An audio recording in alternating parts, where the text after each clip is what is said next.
नमस्कार बंधुरा आज के मेयर आबदारे बानालाम चिकेन बिरियानी। ओ अनेक दिन धरेई बायना करछिलो आमार काछे, तो आज के रान्ना करलाम। এই রেসিপিটা চলো দেখে নেওয়া যাক।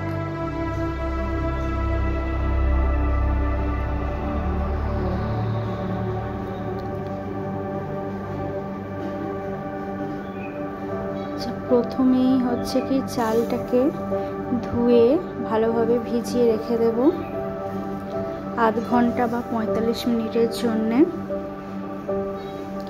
এখানে আমি 700 থেকে 750 মতো চাল নিয়েছি,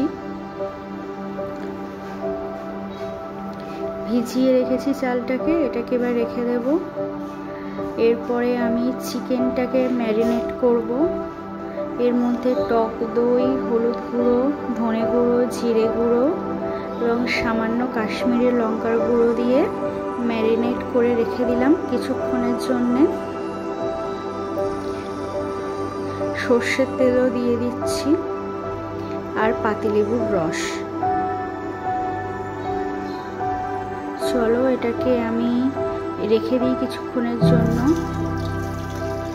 এরপরে তেলে আলুগুলোকে ভেজে নেব। আমার যেহেতু একটু আলুর সাইজগুলো ছোট ছোট ছিল, সেই জন্য আমি আস্তেই দিয়েছি। এর মধ্যে নুন, হলুদ আর লঙ্কা গুঁড়ো দিয়ে আমি ভেজে নিচ্ছি।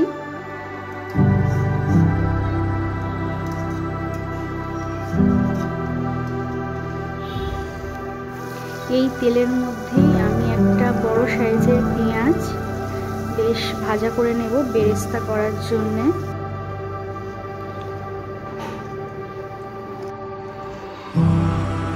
ওই তেলেই এলাচ আর গোলমরিচ, লবঙ্গ এগুলো আমি দিয়ে দিয়েছি। পেঁয়াজ আর আদা রসুন বাটা দিয়ে কষিয়ে কিছুক্ষণ পরে হলুদ গুঁড়ো, লঙ্কার গুঁড়ো এবং গরম মশলার গুঁড়ো দিয়ে আমি মাংসটাকে ভালোভাবে কষিয়ে নেব। আর নুনটাও দিয়ে দিয়েছি, তখন ক্লিপটা নেওয়া হয়নি। মাংসটা ওদিকে হোক, এদিকে আমি হাঁড়িতে জল বসিয়ে দিয়েছি। এর মধ্যে আছে তেজপাতা, এলাচ, লবঙ্গ, নুন, তেল ও সামান্য লেবুর রস, যাতে ভাতটা ঝরঝরে থাকে। এর মধ্যে এবার চালটাকে দিয়ে দিচ্ছি। জলটা ফুটলে তবেই দেবে। চলো দেখা যাক। এবারে একটু দুধ নিয়ে নিয়েছি। এর মধ্যে গোলাপ জল, কেওড়া জল, মিঠা আতর, একটু হলুদ রং, এটাকে দিয়ে মিশিয়ে ভালো করে রেখে দিচ্ছি। দেখো আমার বিরিয়ানি শেষ পর্যায়ে চলে এসেছে। প্রথমেই আমি তলায় একটু মাংস কেটে দিয়েছি, তারপরে ভাত উপরে একটা লেয়ার করেছি, এরপরে আরেকটু মাংসের জুস, মাংস, আলু এটাকে সব দিয়ে দিচ্ছি।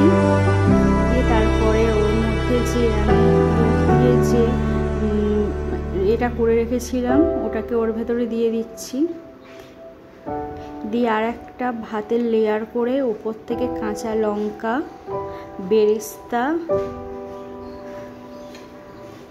সব কিছু দিয়ে আমি এটাকে এর মধ্যে বসিয়ে দেব।